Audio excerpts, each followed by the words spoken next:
پاکستان گھر ہے، خاموش رہیے۔ ہمارے ہاں عموماً اپنی ہی قوم پر بندوق اور بارود کا استعمال تو ہوا سو ہوا، مگر جو ہتھیار ہمارے خلاف سب سے زیادہ استعمال ہوا ہے وہ ہے خوف، دشمن کا خوف، دائرہ اسلام سے نکل جانے کا خوف، حلقہ حب الوطنی کھو دینے کا خوف، کفر کر دینے کا خوف، بھارت کا خوف، غیر ملکی ایجنسیوں کا خوف، عالمی طاقتوں کی سازش کا خوف، اور ہر لمحہ کچھ ہو جانے کا خوف۔ آپ نے کچھ مخصوص جملے شاید کثرت سے سنے ہوں: ملک حالت جنگ میں ہے، ہم نازک دور سے گزر رہے ہیں، یہ عالمی سازش کا حصہ ہے، ملک کا امیج خراب کرنے کی کوشش ہو رہی ہے، یہ غیر ملکی ایجنٹ ہیں، یہ ملک توڑنا چاہتے ہیں، یہ 5th جنریشن وار کا حصہ ہے، پاکستان ایک گھر کی طرح ہے، گھر کی بات گھر پر ہوتی ہے، سب کے سامنے نہیں ہوتی۔ ان تمام جملوں سے پہلے یا بعد میں آپ نے کبھی کوئی وجہ، کوئی ثبوت، کوئی دستاویز، کوئی شواہد نہ کبھی مانگی ہوں گی، نہ کبھی کسی نے دینے کی زحمت کی ہوگی۔ اگر پاکستان ایک گھر کی طرح ہے تو آئیے اس گھر کے اندر ذرا جھانک کر دیکھتے ہیں کہ کیا کچھ ہو رہا ہے، اور اگر دیگر ممالک بھی گھروں جیسے ہی ہیں تو آئیے دیکھتے ہیں کہ وہاں کیا کچھ مختلف ہو رہا ہے۔ عموماً گھر میں والدین سربراہ کی طرح ہوتے ہیں، گھر کے مختلف کمرے ہوتے ہیں، بچوں کو معلوم ہوتا ہے کہ گھر کا سربراہ کون ہے، باپ سے کس لہجے میں بات کرنا ہے، ماں سے کوئی ضد کیسے منوانا ہے، گھر کی اقدار کیا ہیں، گھر کا دستور کیا کہتا ہے، ماں باپ کی حالت اور حالات کیا ہیں، اور اسی طرح والدین کو معلوم ہوتا ہے کہ بچوں کی بہترین تربیت کیسے کرنا ہے، انہیں بہترین تعلیم اور مستقبل کیسے سونپنا ہے، ان کے لیے مناسب لباس اور خوراک کا انتظام کیسے کرنا ہے، ان کی صحت اور بہبود کس طرح انجام پانا ہے، اور ان کے لیے کیا کچھ کرنے کی ضرورت ہے۔ پاکستان کا تاہم نظام بالکل مختلف ہے۔ یہاں گھر کا کوئی فرد گھر کے کسی دستور، کسی قدر کو ماننے کو تیار نہیں۔ گھر میں بچے باپ سے جوتے پالش کروا رہے ہیں، ماں بچوں کی گالیاں کھا رہی ہے، اور ہر 10 منٹ بعد اسے قسم اٹھا کر یقین دلانا پڑتا ہے کہ وہ گھر کے ساتھ مخلص ہے اور وہ پڑوس والے گھر کی ایجنٹ نہیں ہے۔ ایک بھائی چھوٹے بھائیوں کو تشدد کا نشانہ بنا رہا ہے، گھر کے وسائل لوٹ رہا ہے، دوسرے بھائی کو قتل کر رہا ہے، اور والدین وہاں کھڑے ہو کر یہ تماشا دیکھ رہے ہیں۔ ایسے میں کوئی خوف سے کسی کونے میں دبکا بیٹھا اچانک ڈر کر چیختا ہے کہ بھائی کو قتل نہ کیا جائے، تو ماں باپ یا گھر کا کوئی دوسرا فرد اسے کہتا ہے کہ تمہاری آواز پڑوس میں جا سکتی ہے اور اس سے گھر کی بدنامی ہو جائے گی، بھائی کو تسلسل سے قتل کرنے دو۔ اگر باورچی خانے میں ایک ساتھ 4-5 بندے داخل ہو جائیں اور سبھی اپنے آپ کو باورچی سمجھنے لگیں اور ایک کھانا پکانے کی کوشش کریں تو وہ کھانا کبھی ٹھیک سے نہیں پک سکتا۔ اسی لیے گھر میں مختلف افراد کو مختلف کام سونپے جاتے ہیں۔ اگر ہر کسی کو یہ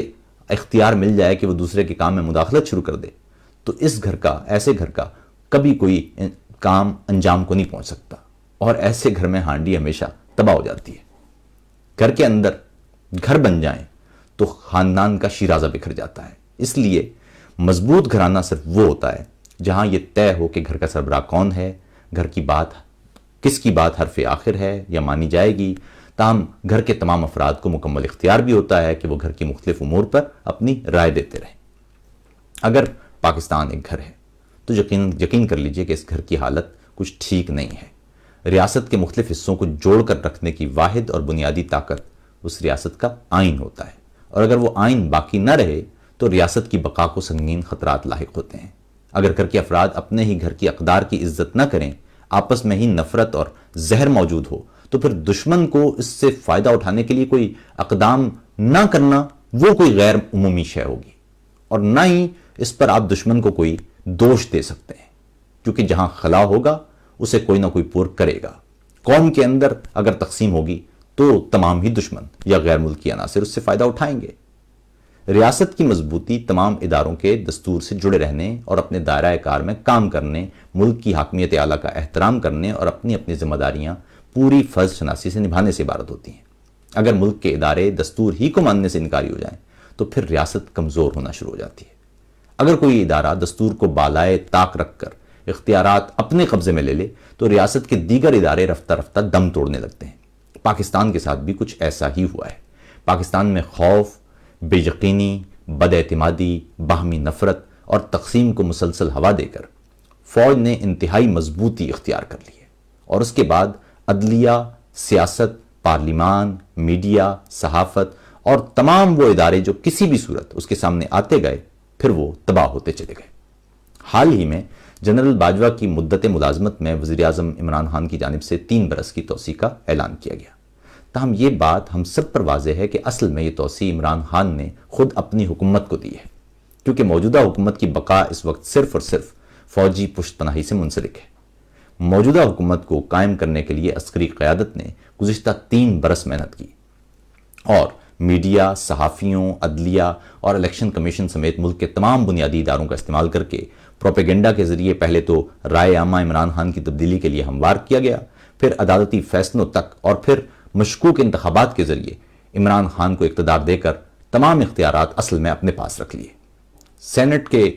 چیئرمین کے حالیہ انتخابات کا معاملہ ہو یا اپوزیشن جماعتوں کے خلاف مقدمات، فوجی اشرافیہ مکمل طور پر عمران خان حکومت کی پشت پناہی کر رہی ہے۔ تاہم ایسا نہیں ہے کہ یہ پشت پناہی حکومت کی ہو رہی ہے، بلکہ اس لیے ہو رہی ہے کہ چہرہ عمران خان اور پی ٹی آئی کا سامنے رہے مگر ملک کی حاکمیت اعلیٰ اپنے قبضے میں رہے۔ اس کی واضح مثال یہ ہے کہ ملک میں جب جب بھی اختیارات مکمل طور پر عسکری اشرافیہ کے ہاتھ میں رہا ہے، ملک بھر میں صحافت، انصاف اور قانون سازی سمیت تمام بنیادی ادارے نہایت دباؤ کا شکار رہے ہیں، جو اس وقت بھی دکھائی دے رہے ہیں۔ دوسری طرف ایسے حالات میں ہمیشہ سے عام افراد کو پروپیگنڈا مہم کے ذریعے ایک خوف کا نشانہ بنایا جاتا ہے۔ ملک نازک دور سے گزر رہا ہے، ملک حالت جنگ میں ہے، غیر ملکی سازش ہو رہی ہے، سلامتی خطرے میں ہے، دشمن ملک توڑنا چاہتا ہے، وغیرہ وغیرہ وغیرہ۔ ایسے نعرے عموماً اسی وقت سنائی دیتے ہیں جب اقتدار پر فوجی حکمران قابض ہوتے ہیں۔ ملک مضبوط اداروں سے مضبوط ہوتے ہیں،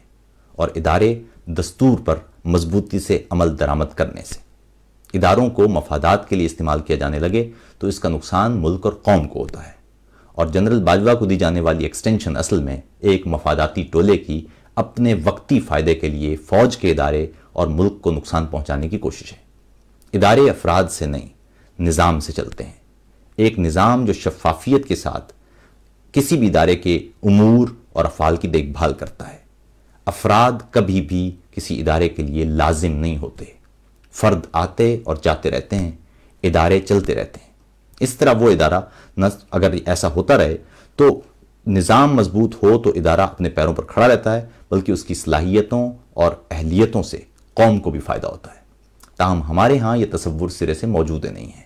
ہمارے ہاں ایک نجات دہندہ کا خیالیہ پایا جاتا ہے۔ ہمارے ہاں ادارے اہم نہیں، افراد اہم ہوتے ہیں، اور اس نجات دہندہ کے اس کانسیپٹ میں جس میں کسی فرد کو ہر نظام اور اجتماعی شعور ہی سے افضل سمجھا جانے لگتا ہے، تو نتیجہ وہی کچھ نکلتا ہے جو اس وقت پاکستان میں دیکھا جا سکتا ہے، جہاں پر مختلف ادارے ٹوٹ پھوٹ کا شکار ہیں اور عوام کی حالت دوبر ہے۔ موجودہ حکومت ملکی اداروں کو کمزور کر کے پیدا کی گئی، اور برسرے اقتدار آنے کے بعد سے اب تک اس حکومت کی وجہ سے ملکی ادارے مسلسل کمزور ہوتے جا رہے ہیں، اور اداروں کو اپنے مفادات کے لیے کمزور کرنے کے لیے اداروں ہی کا استعمال بھی ہو رہا ہے۔ تاہم یہ معاملہ یہاں تک رکے گا نہیں، اس تسلسل میں فوج کا ادارہ بھی متاثر اور کمزور ہوگا۔ تاہم اس تمام مشق کا نقصان پاکستانی قوم کو بالآخر اٹھانا پڑے گا، اور اگر تباہ ہوتے اداروں اور چند افراد کے اقتدار اور مفادات کے اس چکر میں ملک کو پہنچنے والے نقصان پر کوئی چیخے گا تو کہا جائے گا کہ آپ ملک کا امیج خراب کر رہے ہیں۔ خاموش ہو جائیں، ملک نازک دور سے گزر رہا ہے، کچھ بولیے گا مت، ہم حالت جنگ میں ہیں، یہ گھر ہے، گھر کی بات گھر میں رہے تو بہتر ہے۔